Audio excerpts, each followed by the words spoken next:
10 जनवरी 1976 कोट्टायम जिले में 10 दिन के अंदर पुलिस चौकी पर नक्सलवादियों का चौथा धावा।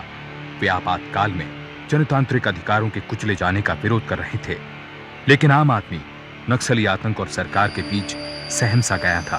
जिंदाबाद! जो समाज का नजदीकी संबंध, वैसे भी कहा गया है साहित्य समाज का दर्पण है। गांधी जी अहिंसा को अपना हथियार मानते थे। साहित्य पर गांधीवाद का असर यूं ही नहीं है। आज भी गांधी का रास्ता ही बिल्कुल सही रास्ता है।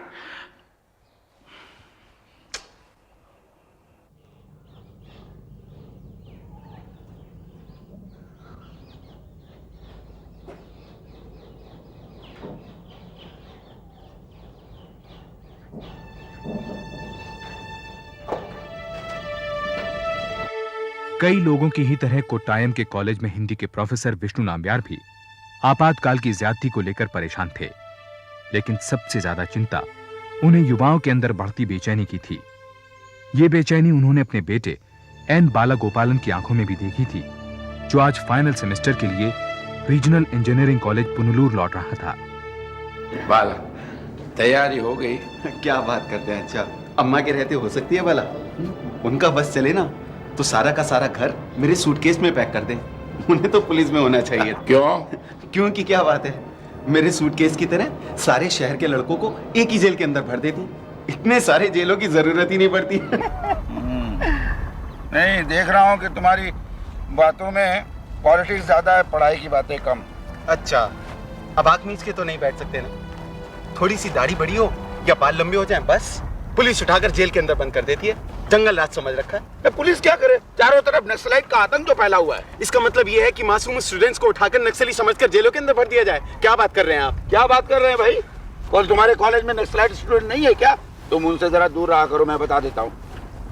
देखो बेटा, हाथियों की लड़ाई में घास ही कुचला जाता है, हाथी को कुछ नहीं होता। तुम्हारे कॉलेज पर पुलिस की नजर है, मेरा ख्याल है तुम उनसे जरा दूर रहो। पुलिस को और काम क्या है? अच्छा, और आजकल तो अखबार भी वही छापते हैं जो आपकी सरकार कहती है। देखते जाइए, आगे जाकर है ना, आम आदमी सांस भी सरकार के हिसाब से लिया करेगा। सुनो, इमरजेंसी इतनी बुरी नहीं जितना तुम लोग समझते हो। और ठीक है, बुरी है, विरोध करना है तो ये क्या तरीका है? हमला, मारपीट, खून खराबा। अहिंसा भी एक रास्ता है विरोध करने के लिए। मैं बस इतनी बात कहना चाहता हूँ कि तुम उन लड़कों से जरा दूर रहो, बस। अच्छा, प्लीज प्लीज चलिए।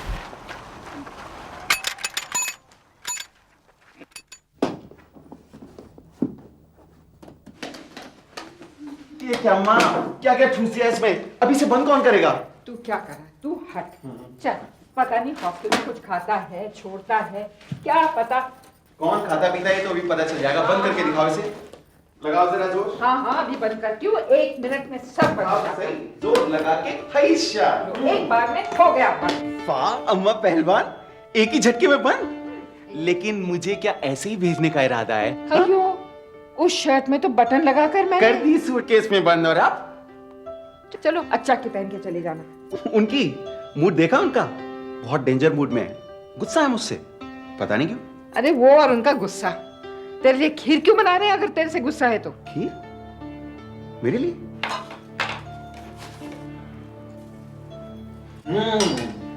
क्या खुशबू है। खीर बनाई जा रही है। अच्छा, वो आपकी याद आएगी तो मैं सोच रहा था कि आपकी एक शर्ट पहनता जाऊं। वो क्या है कि अम्मा ने सूटकेस टुई खटाक बंद। मैंने सिलाए। समझ गया, समझ गया। ले लूं क्या?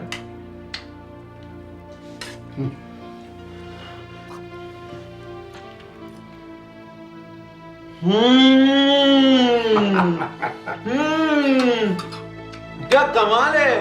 अच्छा, आप अपने कॉलेज में हिंदी के साथ साथ कुकिंग की क्लास क्यों नहीं लेना शुरू कर देते? आप हिट हो जाएंगे एकदम। देख बाला, अगले साल मैं रिटायर हो जाएगा। तू ही तो है हमारा सहारा, है ना? हाँ? देख बेटा, वो कॉलेज में नक्सली स्टूडेंट के साथ रह के उनके बहकाव में आके हथियार मत उठाना। उठाना तो मुझे गिटार ही आता है अच्छा। मां के कारण संगीत बाला के खून में था। वो कैंपस का लोकप्रिय गायक था और आर्ट्स क्लब का सेक्रेटरी। कभी वो खुद गाने लिखता तो कभी दूसरों के गीत कंपोज करता। लेकिन आरईसी के छात्रों में इमरजेंसी के खिलाफ बढ़ते विरोध से बाला के गाने राजनीतिक रंग में रंगने लगे। उसने इंटर कॉलेज आर्ट्स फेस्टिवल में गाने के लिए एक खास गाना तैयार किया। अगर कहीं है स्वर्ग तो उतारना जमीन पर, जिंदा है पर पापा, बुरी है आग पेट की, बुरे हैं दिल के दाग, ये न मिट सकेंगे ये कभी, बनेंगे इनकलाबी ये गिरेंगे जुल्म के महल, बिगड़ेंगे फिर नवीन घर। अगर कहीं है स्वर्ग तो उतारना जमीन पर, जिंदा है। बाला बाला, फेस्टिवल में ये गाना गाकर तू मरवाएगा? हाँ, ये तो अपने गाने गा रहा है यार। हाँ, वो सॉफ्ट है, कम से कम ऐसे भड़काऊ तो नहीं है। मेरे गानों में वो दम नहीं है यार जो इसमें है। बॉस तूफाने हैं, देखना हम छा जाएंगे। छा नहीं जाएंगे, बंद हो जाएंगे। पता कौन आ रहा है वहाँ? मिनिस्टर आ रहा है, मिनिस्टर। अबे मेरे बाप, कोई देशभक्ति या फिर यार कोई वो भजन कीर्तन ही गा दे। वरना मिनिस्टर, वरना क्या? मिनिस्टर आ क्या? कोई तोप चल जाएगी? क्या हो रहा है? सर वो क्या है कि फेस्टिवल की तैयारी सर। Hello sir. मिलके बाद में।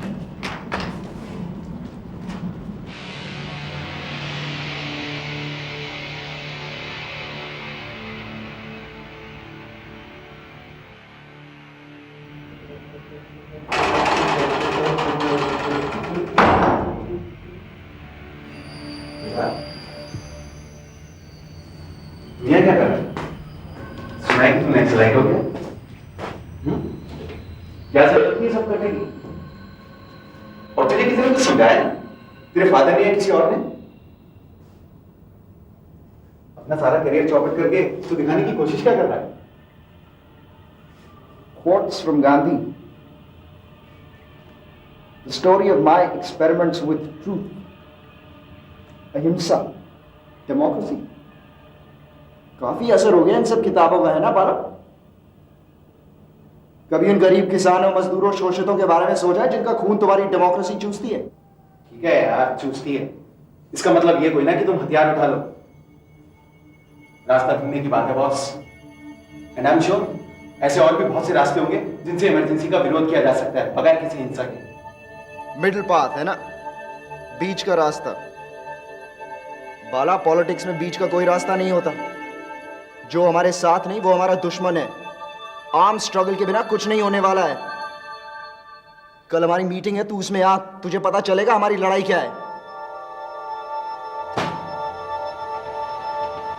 मैं नहीं आ सकता यार, और मुझे अपने फेस्टिवल की तैयारी भी करनी है।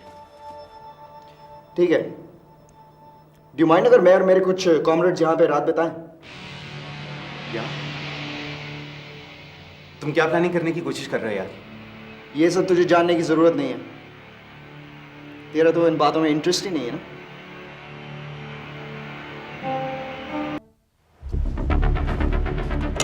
हाँ, क्या है? एक साइकिल चोरी हो गई है, उसकी रिपोर्ट लिखानी है। थोड़ा पास आके बोलो।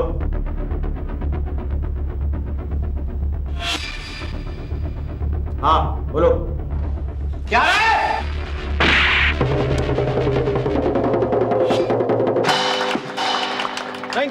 Thank you very much.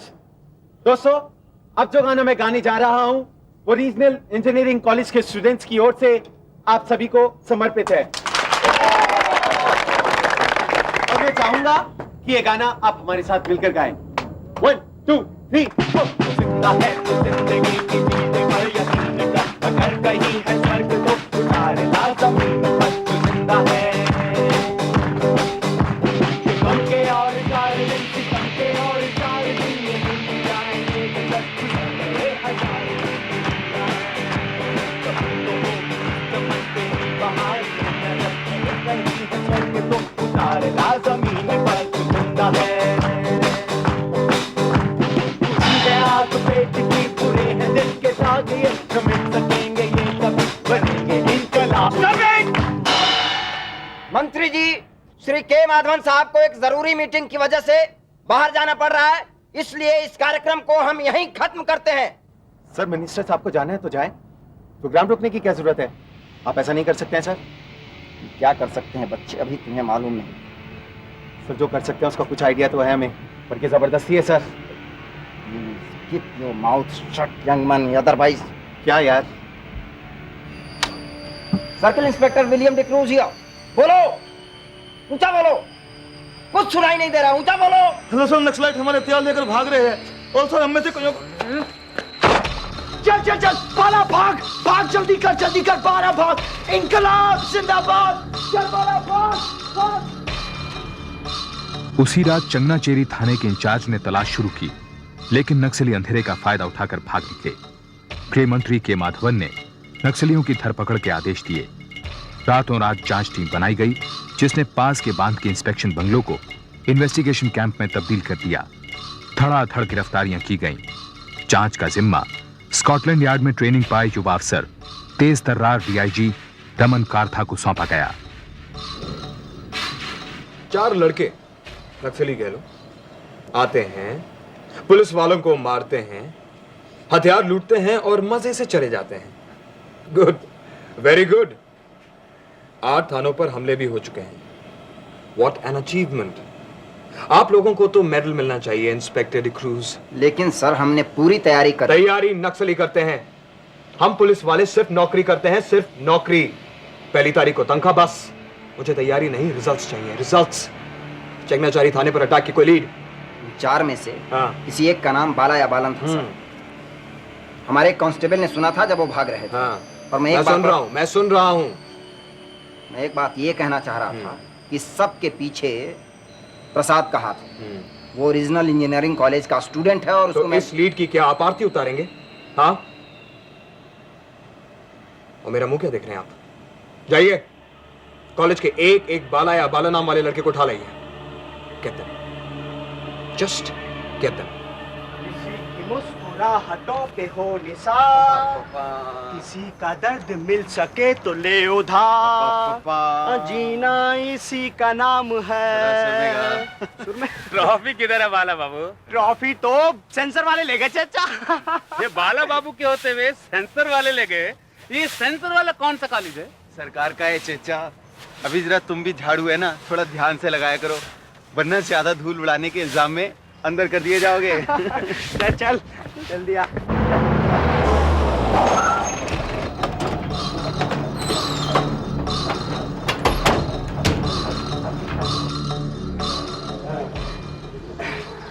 ए बाला, थोड़ी देर बाद म्यूजिक रूम में चले? नहीं यार, मेरा कुछ पता नहीं है, थोड़ी तबीयत ढीली लग रही है। ए, तुझे तो बुखार है यार। चल यार, ठीक है। ठीक है, शाम को चलेंगे। हाँ, ओके बाय।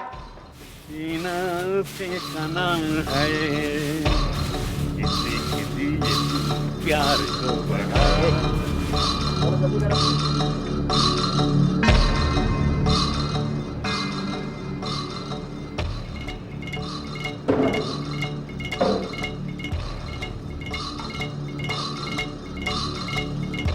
इनकलाब जिंदाबाद, लाल लाल लहराएगा होश ठिकाने। क्या नाम है तेरा? जी बाल गोपाल। अच्छा बाला। सर आप यहाँ कैसे? लाल लाल लहराएगा होश ठिकाने आएगा। अभी करता हूँ होश ठिकाने तेरे। Arrest him. सर लेकिन क्यों, मैंने क्या किया सर? मुझको क्यों गिरफ्तार कर रहे हैं आप? कल रात चंगनाचेरी थाने पर हमला बोलने के जुर्म में कॉमरेड। सर कल रात तो मैं गाना गा रहा था सर, आप थे तो वहाँ, मुझे पहचाना नहीं। अबे अबे मैं अंधा हूँ, बहरा हूँ, कुछ नहीं सुनता मैं। तुम्हें कोई प्रॉब्लम? सर ले चलो इसे, ले चलो। मेरा प्रोग्राम रुकवा दिया सर। ये मेरे लिए तो ये ठीक नहीं, आपको पूछना क्या करने के? बाला सर एक मिनट, आप देखिए वहाँ पे थे सर, आपको प्रिंसिपल से बात करनी होगी सर। पहले आप प्रिंसिपल से तो बात कीजिए आप। बाला। हुजूर, इनको क्यों पकड़ा है हुजूर? क्या किया इन लोगों ने? चपका नहीं तो तेरे को ले जाएंगे।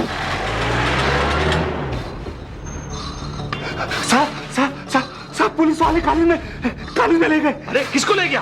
बाला कैन, पुलिस वाले आए, कार में बैठा के ले गए। व्हाट? किस लिए? रीजनल इंजीनियरिंग कॉलेज के प्रिंसिपल अली बाकर ने तुरंत पास के थाने फोन किया, लेकिन पुलिस वालों ने कहा कि उन्हें किसी गिरफ्तारी की जानकारी नहीं है। 3 घंटे की भागदौड़ के बाद पता चला कि शायद बाला और केन को इन्वेस्टिगेशन कैंप पंबा रिवर ले गए हैं। आपातकाल में मीसा कानून लागू किया गया था, जिसमें किसी सबूत और गवाह के बिना भी गिरफ्तारी की जा सकती थी। गिरफ्तार किए गए लोगों में से 6 के नाम बाला थे।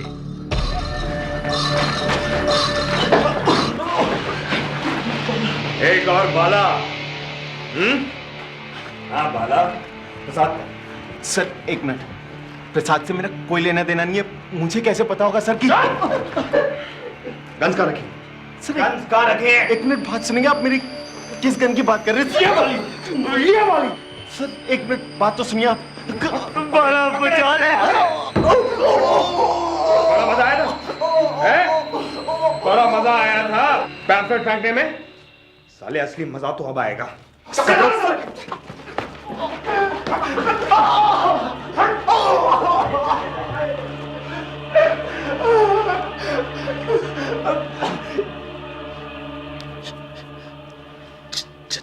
चटमंगलम में टाइपिस्ट हूं मैं भी बाला। हम में से जो पहले बाहर, वो दूसरे के लिए पहले मदद लाएगा। तुम्हारा बाहर कौन है? चिट्टा, इस तरह से मालिश करते रहने से आपके बचे कुचे बाल भी उड़ जाएंगे। तुम सिर को मृदंगम समझेगा तो ऐसा ही होगा ना। या। अच्छा, 1 मिनट रुको।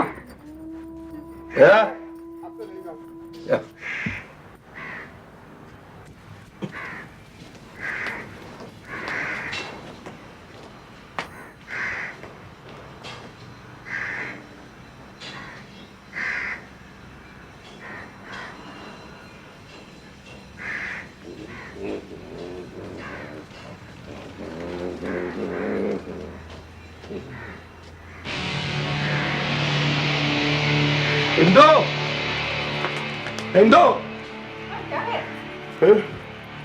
हाँ, हमको तुरंत बाला के कॉलेज जाना है। बाला के कॉलेज? हाँ। क्यों? वो प्रिंसिपल ने लिखा है कि बाला को। हाँ, बाला को पुलिस ने अरेस्ट किया। नहीं, नहीं, पुलिस कोई गलती किया है। बाला बड़ा सीधा अच्छा लड़का है। वो तो सब वहीं जाके पता लगेगा।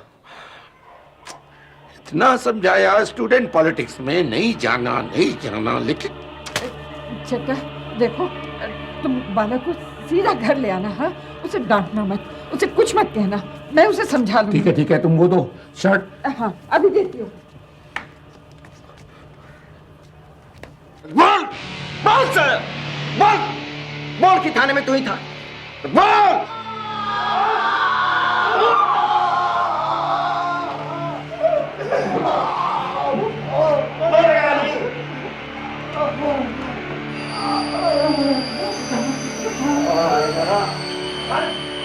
जैसे जैसे ऊपर से दबाव बढ़ता गया, वैसे वैसे इन्वेस्टिगेशन कैंप पंबा रिवर में टॉर्चर के तरीके बद से बदतर होते गए। टॉर्चर के एक नए तरीके उत्तराल का बेदर्दी से इस्तेमाल किया गया। पहचान से तू इसे जानता है?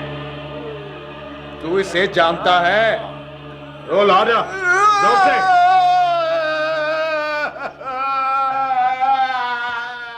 बहरा कर देगा, मुंह बंद कर इसका।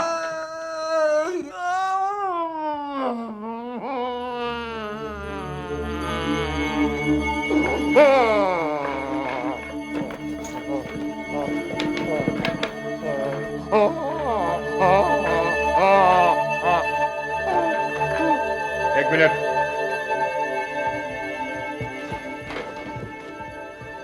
पानी मारे से।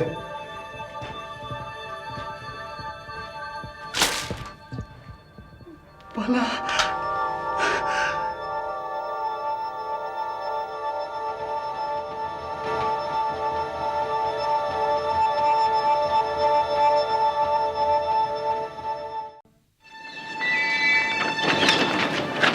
मैंने एक चिट भेजा था डिकू साहब के लिए।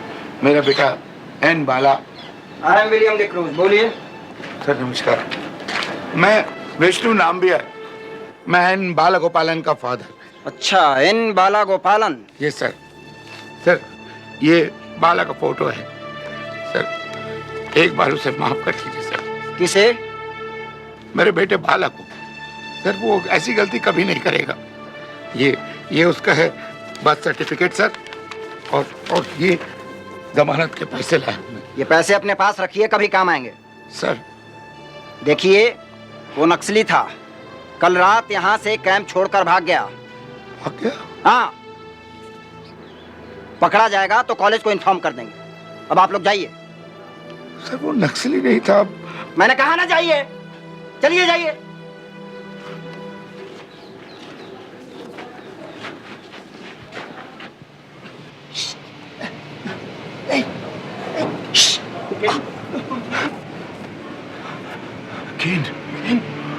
केन, तुम ठीक हो ना? बाला कहाँ है? केन, इंस्पेक्टर कहता है बाला भाग गया। उठने लायक नहीं था तो भागता कैसे? तुमने उसे कब देखा बेटा?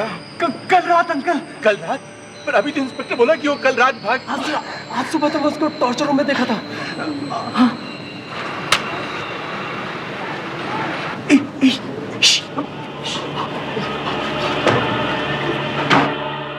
विष्णु को बाला के कमरे से नक्सलाइट्स के कुछ पैम्फलेट्स बिखरे हुए मिले। हॉस्टल के स्वीपर ने विष्णु को बताया कि फेस्टिवल वाली रात एक नक्सली स्टूडेंट प्रसाद बाला के कमरे में अपने साथियों के साथ रहा था। ये पैम्फलेट्स उन्हीं के हैं, और ये भी कि पुलिस ने बाला को गलती से गिरफ्तार किया था।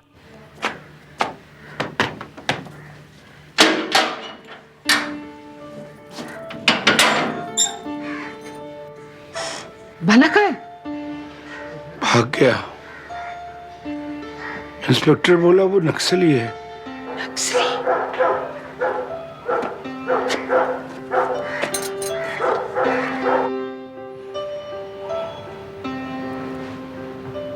पता नहीं कहाँ होगा, कैसा होगा। पुलिस सच बोलती है या केन या बाला? पैम्पलेट्स, प्रसाद। चेता, हाँ? मुझे कुछ नहीं पता। तुम पुलिस से लड़ो, सरकार से लड़ो, कुछ भी करो, पर मुझे मेरा बाला ला दो। चेता, देखो वो मदद मांग रहा है, उसे बचा लो। मेरा बाला।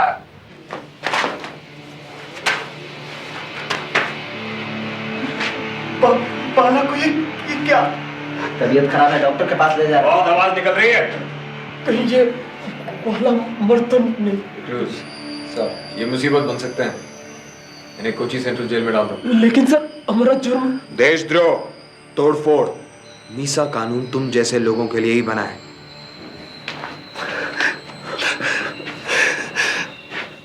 प्लीज प्लीज प्लीज बता दो बाला को कहाँ ले गए?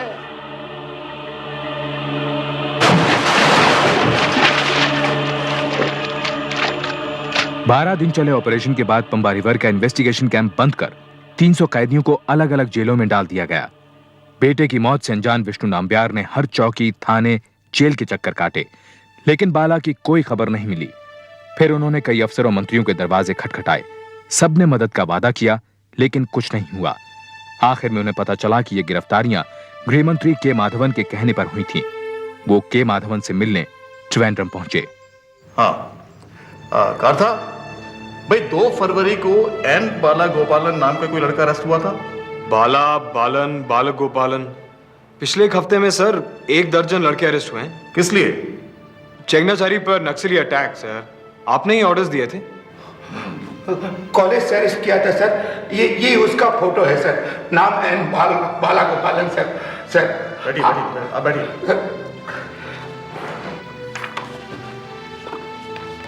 नक्सली? मेरा बेटा नक्सली नहीं है सर, और अगर है भी तो वो कहाँ है? देखो, अगर वो जेल में है तो उसका पता जल्दी चल जाएगा। कुछ पता नहीं चल रहा है सर। अरे भाई, तुम घर जाओ, आराम करो, आई प्रॉमिस। सर बहुत दिन से मैं परेशान हूं सर। जाओ। Thank you sir. Indu, Indu कहाँ हो तुम? सुनो, पता है क्या हुआ? इंदु, इंदु, इंदु, सुना तुमने? बाला का पता लग गया। पता है मिनिस्टर ने क्या कहा? सो रही हो ना? थोड़ा आराम कर लो। बहुत दिन नहीं सोई बेचारी।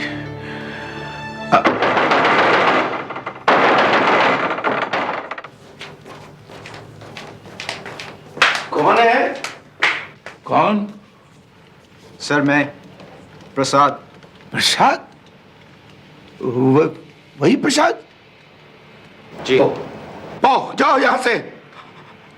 तुम्हारी वजह से बाला, क्या हालत हो गई हमारी। इंदु कहीं रात से सोई नहीं। जाओ, गो अवे।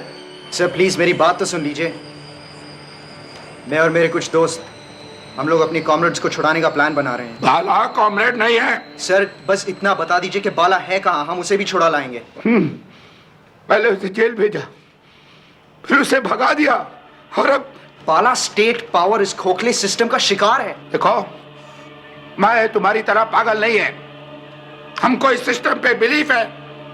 इसी सिस्टम के जरिए हम अपने बाला को छुड़ाएगा। समझा? समझा? पोहो। अगर बाला बेकसूर है तो आपके सिस्टम ने उसे गिरफ्तार क्यों किया? बाला, बाला, बाला आ गया। बाला। इंदु, इंदु कहाँ है बाला? चलो। बेटे के गम में इंदु की मानसिक हालत बिगड़ती चली गई। इस बीच प्रसाद को पुलिस ने गिरफ्तार कर लिया। उधर विष्णु नाम्बियार ने अगले 6 महीनों में हर अधिकारी, कार्यालय, मंत्रालय, यहां तक कि भारत के राष्ट्रपति से भी याचना की, लेकिन कई कोशिशों के बावजूद वो गृह मंत्री के माधवन से दोबारा नहीं मिल पाए। आखिर एक एमपी द्वारा उन्होंने के माधवन के दफ्तर चिट्ठी भिजवाई। मंत्री के जवाब की एक कॉपी विष्णु ने हासिल की, जिसमें लिखा था कि बाला की रिहाई पर विचार हो रहा है। इस कागज के पुर्जे पर विष्णु की सारी उम्मीदें टिकी थीं। इस बुड्ढे ने जीना आराम कर दिया है। 6 महीने में मिनिस्ट्री की यह दूसरी चिट्ठी है। अब जवाब देना होगा। जी यस सर। उसकी लाश का कुछ पता नहीं चलेगा sir, don't worry. D'Cruz sir. N Bala Gopalan नाम के किसी लड़के को पुलिस नहीं जानती। इस नाम का कोई लड़का अरेस्ट ही नहीं हुआ। करेक्ट? Yes sir. आज साहब, आज आप टाल नहीं सकता हमको। हम बहुत धक्का खाए। मेरा बेटा कहाँ है? बाला। Where is my son, बाला? देखिए, ये डीआईजी ऑफिस है, आपका कॉलेज नहीं। ओके, मेरा बाला कहाँ है साहब? मैंने सारे रिकॉर्ड्स देखे हैं। पुलिस ने किसी एन बाला गोपालन नाम के लड़के को गिरफ्तार नहीं किया। क्या क्या बोलते हैं साहब आप? जी हाँ, यस। इसलिए अब आप हमें परेशान करना छोड़िए और जाइए। नहीं नहीं नहीं नहीं नहीं, आप झूठ बोलते हैं साहब। देखिए, जब अरेस्ट ही नहीं हुआ तो क्या मैं बाला गोपालन पैदा कर दूं? अरे क्या बात कर रहे हैं आप? हिरासत में नहीं था तो ये मिनिस्टर साहब ने ये लेटर कैसे दिया कि उसके रिहाई पर हम विचार कर रहे हैं? आप ये देखिए, पढ़िए आप प्लीज। नहीं, क्या प्लीज? क्या वो नक्सली था ना, भाग गया। पकड़ेंगे तो कॉलेज को इन्फॉर्म करेंगे, यही कहा था ना आपने? भूल गए आप? मैं नहीं बोला, मैं नहीं बोला। वाह, हिरासत में भी नहीं है और भाग भी गया। ये कैसे होता है साहब? देखिए, मैंने बाला को अहिंसा पे चलना सिखाया था, लेकिन आप लोगों की वजह से।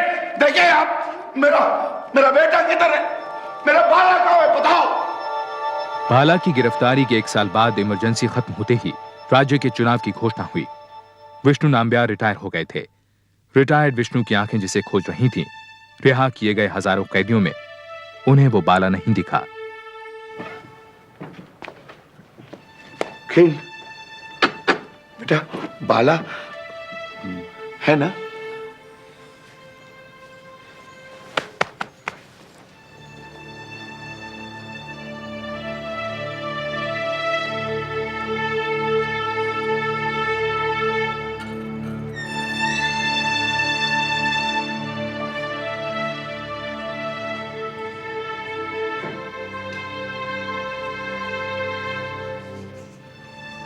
इमरजेंसी हटते ही पुलिस हिरासत से रिहाई के लिए विष्णु ने केरला हाई कोर्ट में बाला को पेश करने की हैबियस कॉर्पस दायर की।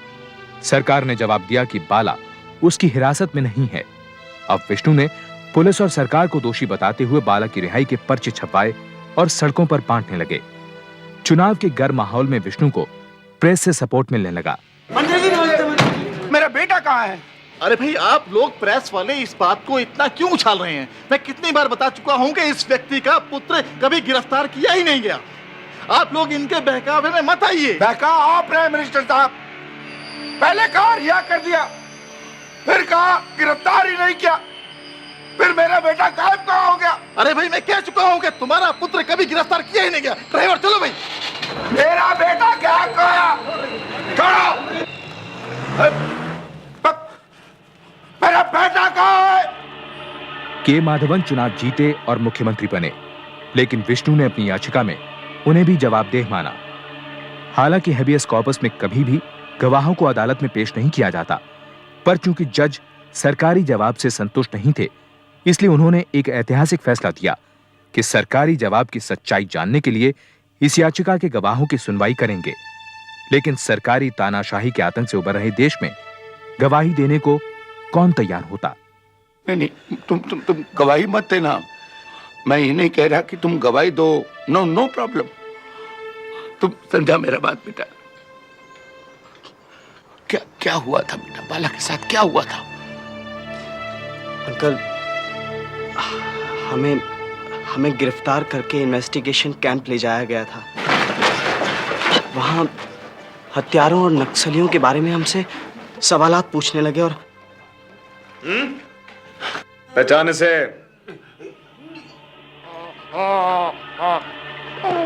पानी डालने और जूते मारने के बावजूद भी बाला में कोई हरकत नहीं हुई। वो हिला तक नहीं। मुझे जबरदस्ती टॉर्चर रूम से दूसरे कमरे में भेज दिया गया।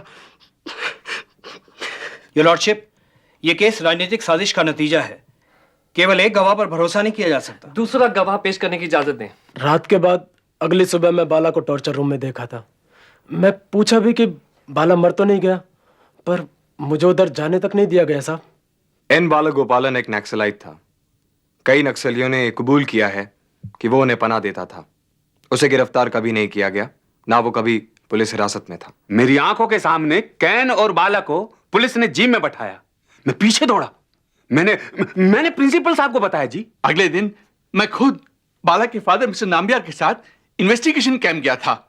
वहां पे इंस्पेक्टर डिक्रूज मेरे सामने बोला कि बाला को गिरफ्तार किया गया था, लेकिन रात को ही वो भाग गया। यह सरासर झूठ है। मैंने ऐसा कभी नहीं कहा है। जब बाला को गिरफ्तार ही नहीं किया गया, फिर उसके पुलिस के हिरासत से भागने का कोई सवाल नहीं उठता। सर, फिर मिस्टर माधवन ने मेंबर ऑफ पार्लियामेंट को लेटर क्यों भेजा था कि बाला पुलिस की हिरासत में है और उसकी रिहाई पर विचार किया जा रहा है? मेरे पास मिस्टर माधवन का साइन किया हुआ लेटर है सर। मैं उनसे खुद मिला था और उन्होंने मुझे बाला की रिहाई के लिए प्रॉमिस किया था sir.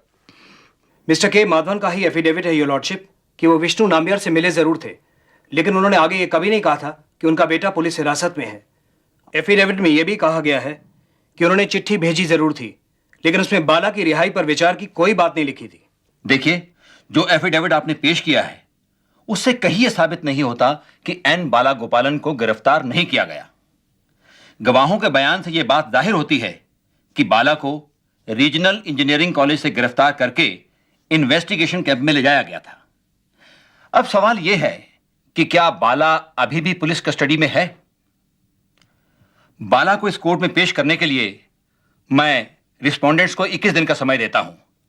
And this court also orders an independent inquiry into the matter.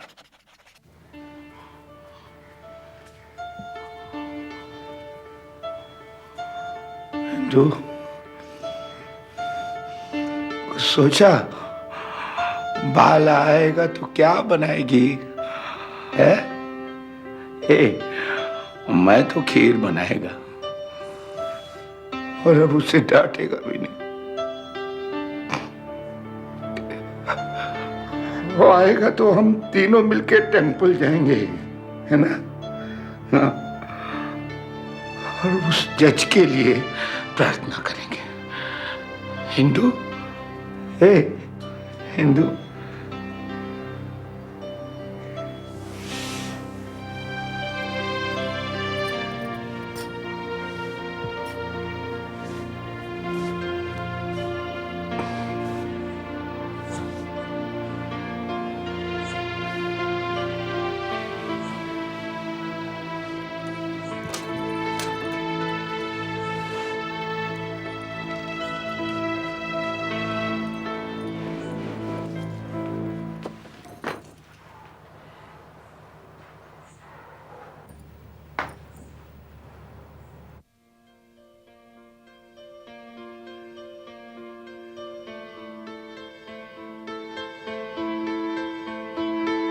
अम्मा आप भी थोड़ा इधर, थोड़ा थोड़ा अच्छा के पास। अच्छा अभी कंधे पे हाथ रखो। अच्छा 1 मिनट, अरे तू अब थोड़ा पास जाओ ना उनके, अम्मा के। या अम्मा आप भी थोड़ा इधर, थोड़ा थोड़ा अच्छा के पास। अच्छा अभी कंधे पे हाथ रखो। या वेरी नाइस। क्या कर रहे हो आप? थोड़ा मुस्कुराओ ना, smile please. Very nice, very nice. Bala, Hindu, Bala, Hindu,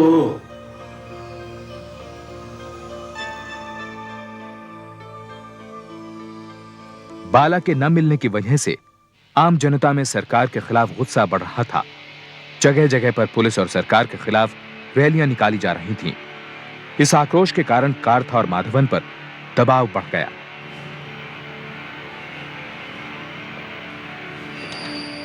sir अगर हम ये कहें कि बाला को हमको अब और कोई रास्ता नहीं बचा। मिस्टर काथा, क्या बाल गोपालन को अरेस्ट किया गया था? योर लॉर्डशिप, हमने पहले गलत बयान दिया था। बाला को पुलिस ने हिरासत में लिया था। तो फिर उसे अदालत में पेश क्यों नहीं किया गया? क्योंकि ऑपरेशन टॉर्चर में उसकी जान चली गई थी। He is dead. वो मर चुका है। हिंदू, बाला मर गया। बाला मर गया हिंदू। वो नहीं आएगा, नहीं आएगा हिंदू। बाला मर गया हिंदू, हिंदू, हिंदू।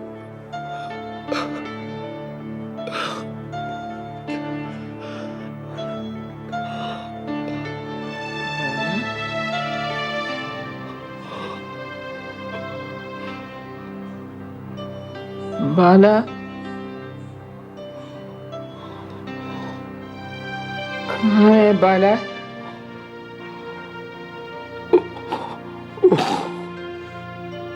इंदू को अस्पताल में भर्ती कर दिया गया। वो अपना दिमागी संतुलन पूरी तरह से खो बैठी थी। केस खत्म हो गया था। मुख्यमंत्री पद पर 1 महीने रहने के बाद के माधवन ने इस्तीफा दे दिया। रमन कार्थ और डी क्रूज को सस्पेंड कर दिया गया। हाई कोर्ट ने उनके खिलाफ एक क्रिमिनल केस चलाया, लेकिन सबूतों के अभाव में उन्हें छोड़ दिया गया। विष्णु ने उनके खिलाफ अब कॉम्पनसेशन केस दायर किया। कोर्ट ने सरकार, रमन कार्था और डी क्रूज को 3,72,000 रुपए हर्जाना देने का आदेश दिया। विष्णु को यह हर्जाना 1990 में मिला, बाला की मौत के 13 साल बाद।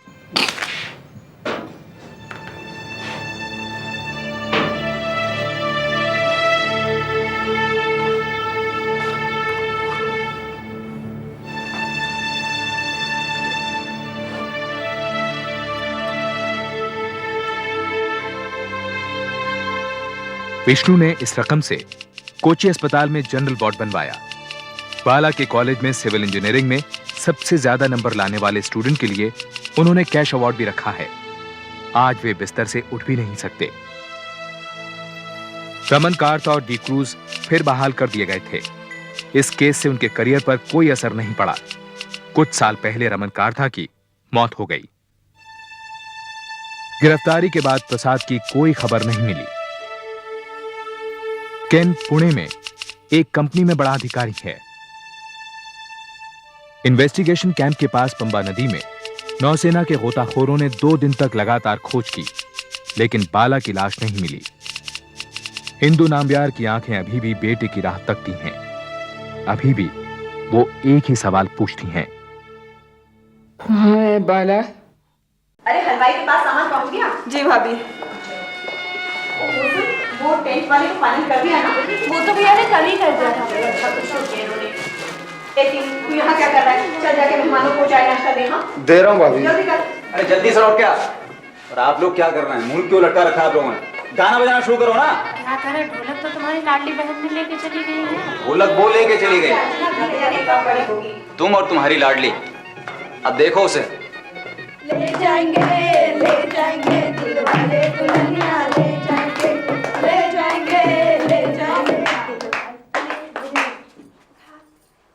अर्चू, ये क्या हो रहा है? भाभी वो सब लोग नाच रहे थे तो मैंने भी सोचा कि चलो लड़कियों, बाहर नाचो गाओ। लो ये ढोलक भी ले जाओ।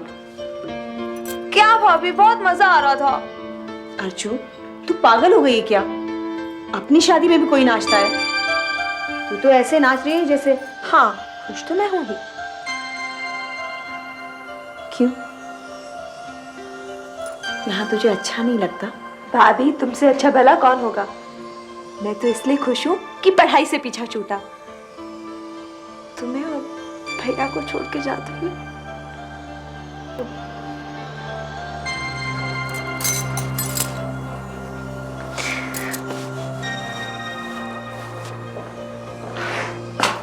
फिर शुरू हो गया तुम्हारा गंगा जमुना बहना। अरे इतना ही दुख हो रहा है तो रोक लो ना। हमारे बीच में आप मत बोलो, आप अपने काम से काम रखो। हाँ अर्चू, अभी मुझे बहुत सारे काम करने हैं।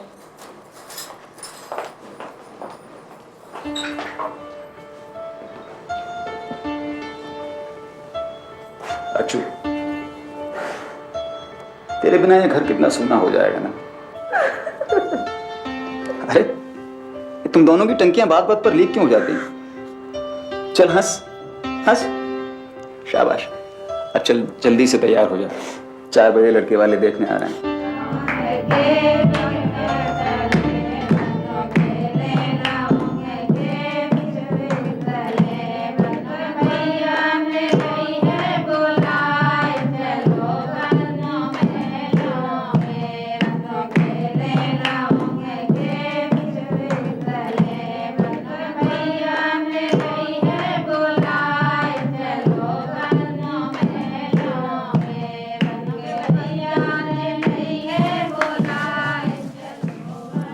सोना तो बड़ा हल्का पहना लड़की ने।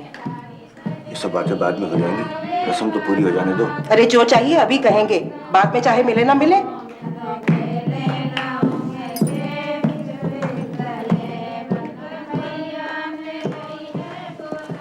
जी कुछ कहना है क्या आपको? हाँ, तुमसे कुछ बात करनी है। ठीक है, अंदर चल के बात करते हैं, आइए।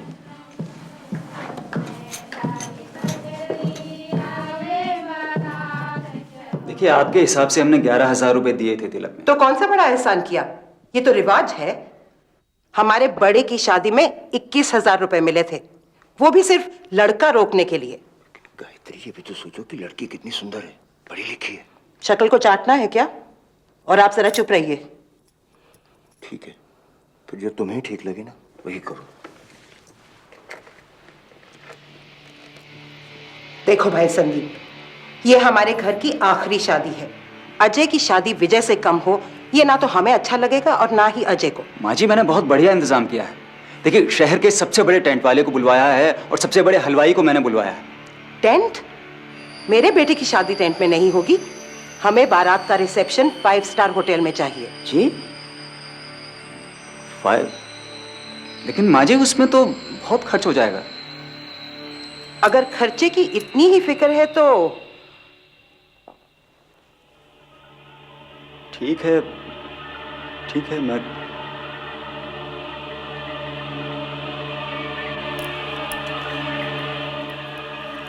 हाँ तो कर दी, लेकिन कितना खर्च हो जाएगा मालूम है कुछ?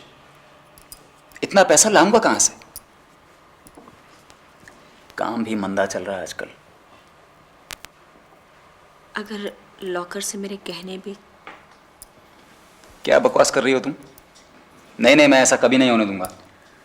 देखो, अर्चू को हमने बचपन से पाला है। हाँ, अगर माँ पिताजी जिंदा होते तो और बात थी। अभी तो सभी कुछ हम ही को करना है ना।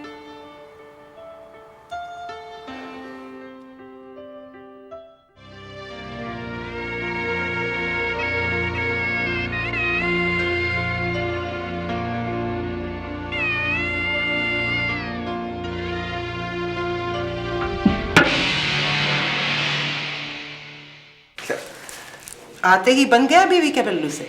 नहीं माँ, वो भाभी। एक बात बताए देती हूँ, उससे ज्यादा सर मत चढ़ाना। उन्होंने हमारी ऐसी नाक कटवाई है कि बिरादरी में मुंह दिखाने के काबिल नहीं रहे।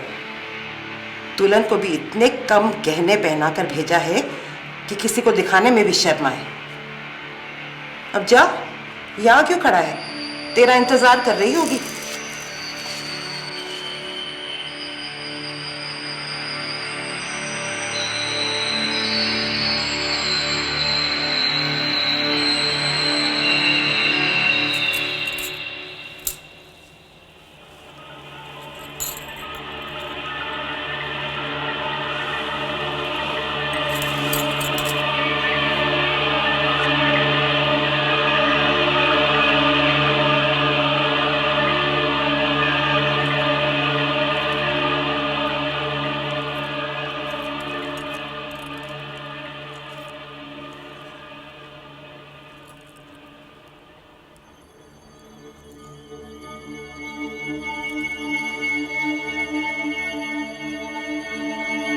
क्या हुआ?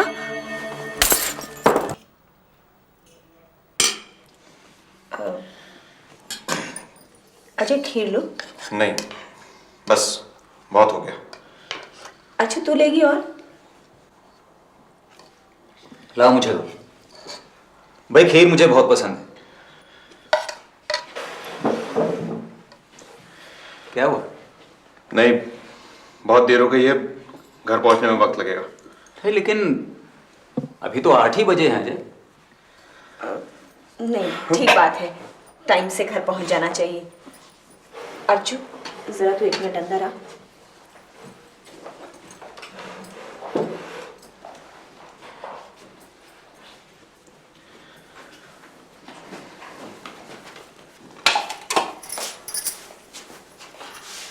बता अर्चू, क्या बात है? कुछ नहीं भाभी। ये अजय इतना उखड़ा उखड़ा क्यों लग रहा है? पूरा दिन दुकान पर बैठकर थक गए होंगे। तो हमसे कुछ छुपा तो नहीं रही ना? नहीं भाभी। अरे कहाँ है तुम लोग? जल्दी करो। तो चल मैं अभी आती हूँ।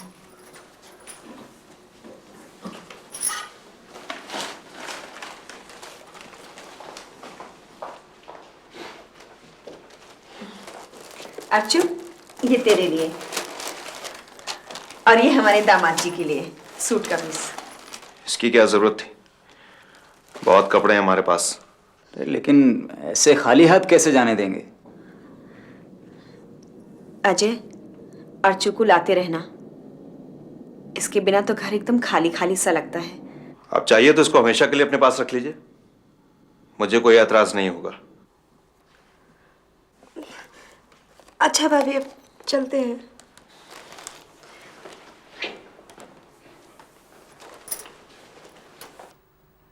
ये अजय को क्या हो गया?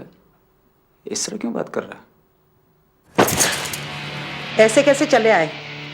मुंह पर मारना था कपड़ा। हमारी भी कपड़े की दुकान है, चीज का दाम क्या हम नहीं जानते? माँ जी, मेरी मौसी की लड़की से देवर जी की शादी हुई होती ना तो पूरा घर भर जाता। माँ जी, अब हर बार तो भैया महंगी चीज नहीं ला सकते ना। इंदिरा, इंदिरा। मेरी माँ के सामने कोई नहीं बोलता, कोई नहीं। लातों के भूत बातों से नहीं मानते। इसे इसकी औकात बता दी, अच्छा किया। और सुन ले, अगले महीने सिंदूरा आ रहा है।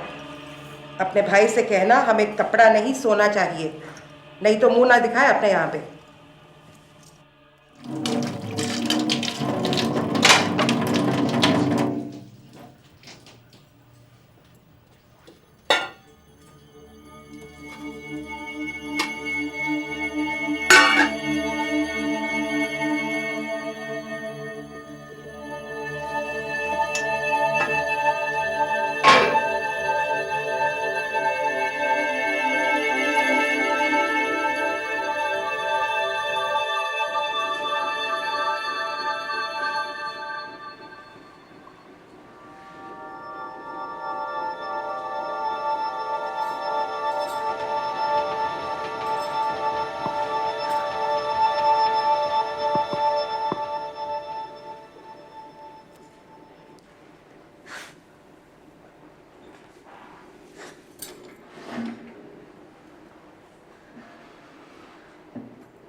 शुरू में अर्चना अपने ससुराल वालों की बढ़ती मांगों को अपने भैया भाभी से छिपाती रही, लेकिन जब बात बात पर उसे झाड़ू घूंसों लातों से मारा जाने लगा तो उसकी बर्दाश्त की सीमा टूट गई। हेलो भाभी, मैं अर्चू बोल रही हूँ। हाँ अर्चू, तू रो रही है? नहीं भाभी, भाभी मुझे आपसे एक बात कहनी थी। हाँ बोल ना। भाभी वो अगले हफ्ते सिंदूरा आ रहा है ना? हाँ तेरे भैया आएंगे ना सामान लेकर। ले तेरे भैया भी आ गए। हाँ अर्चू आ गया? हाँ बात करो। अर्चू कैसी है तू? मैं ठीक हूँ भैया, बहुत खुश हूँ। भैया माँ जी और इन सब का कहना है कि सिंदूरा में वो सोने से कम कुछ भी नहीं लेंगे। सोना? ठीक है, मैं कुछ करता हूँ। ठीक है भैया। इनकी मांगे तो बढ़ती जा रही हैं। जो जो इन्होंने शादी में मांगा सब कुछ तो दिया हमने। अर्चना के ये शादी से पहले के बैंक अकाउंट के सारे पैसे का ड्राफ्ट बनवा के मैंने दिया उनको। अभी जेवर लत्ते की बात कहाँ से आ गई भाई? देखो मुझे तो अर्चू बहुत परेशान लग रही थी। कैसे भी हो उनकी ये मांग तो इस बार पूरी कर ही देते हैं। ऐसे तो उनकी मांगे बढ़ती ही जाएंगी, कहां तक पूरा करोगे? इस बार मैं उनसे साफ साफ बात करूंगा। तो ये सारी बातें शादी के पहले तय हो जानी चाहिए। फिलहाल तो मैं अपने फिक्स डिपॉजिट को तोड़वा देता हूँ। क्या क्या तुम बताओ? एक अर्चू के लिए चेन ले देना सोने की, और उसकी सास के लिए भी कुछ। सुनो थोड़ा आराम से बात करना। हाँ हो सके तो अर्चू को कुछ दिन यहाँ ले आना, थोड़ा मन बहल जाएगा उसका।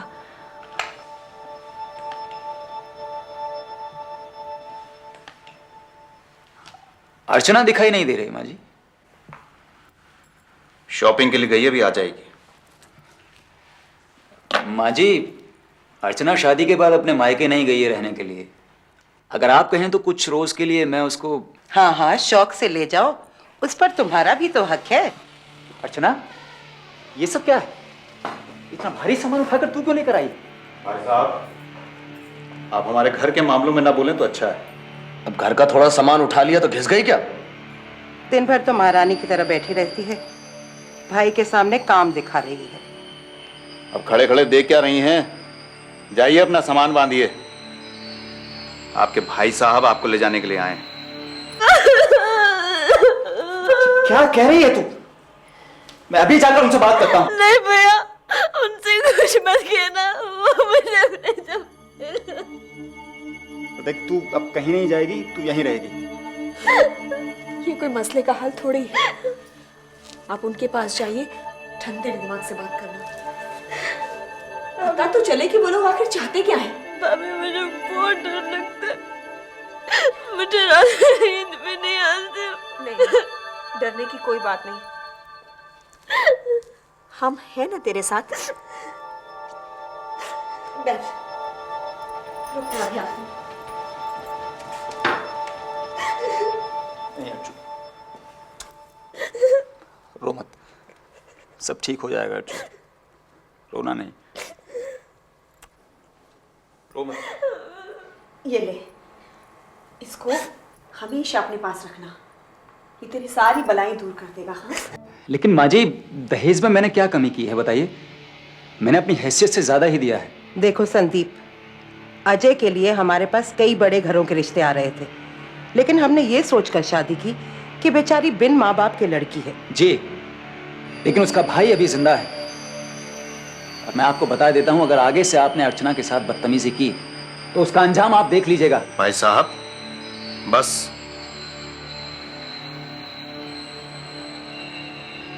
ठीक है माँ जी, मैं चलता हूं।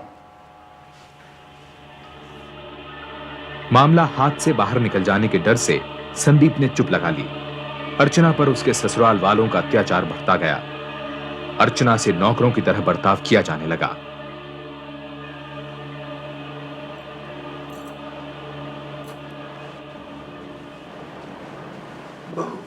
बाबूजी, आप ठीक बोल। तेरी सास और बाकी सब दूसरे कमरे में बैठे हैं। आपको कुछ चाहिए क्या बाबूजी? नहीं, मुझे कुछ नहीं चाहिए, लेकिन मैं जानता हूँ तुम्हारी हालत अच्छी नहीं है। नहीं बाबूजी। खा ले, मुझे मालूम है तुम्हें खाने पीने को भी अच्छे से नहीं मिलता। लो, ले लो।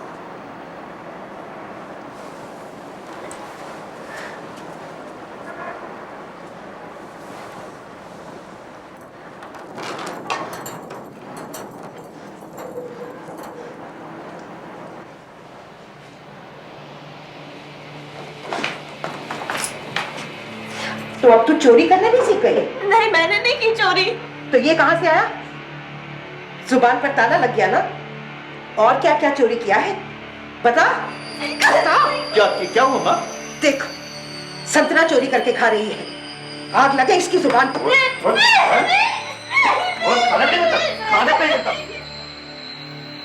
अर्चना की हालत बद से बदतर हो गई। उसको अपने घर वालों से बात करने की भी इजाजत नहीं थी। सुदर्शन लाल इन सब बातों से परेशान होकर हरिद्वार चले गए। इधर अजय की दूसरी शादी की बात होने लगी।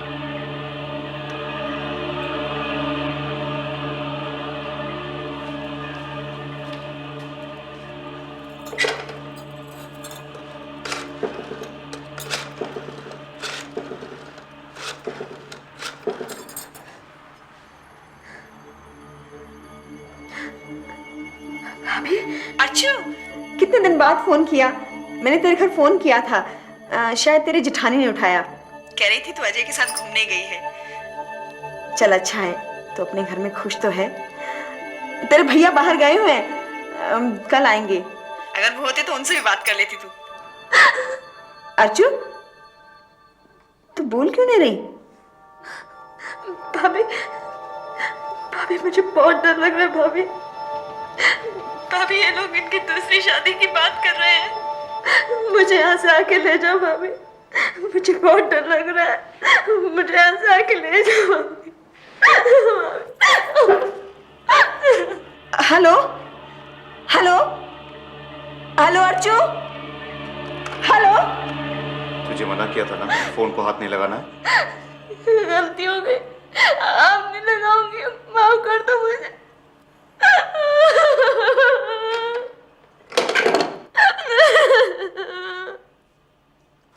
तुम तो सुबह 4 बजे आने वाले थे ना, इतनी देर कहाँ लगा दी? कब से तुम्हारा इंतजार कर रही हूँ। क्या है, जरा चैन से बैठने दो। नहीं, तुम अभी जाओ और अर्चू को अपने साथ लेकर आओ। अब मैं उसे उस घर में एक दिन भी नहीं रहने दूंगी। क्या मधु, तुम इतनी घबरा क्यों रही हो? मेरा दिल बहुत घबरा रहा है। कल अर्चू का फोन आया था, बहुत परेशान लग रही थी। फोन भी बीच में कट गया। मैंने बहुत लगाया लेकिन लगा ही नहीं। तुम तो अभी जाओ और कैसे भी हो अर्चू को अपने साथ लेकर आओ बस। ठीक है।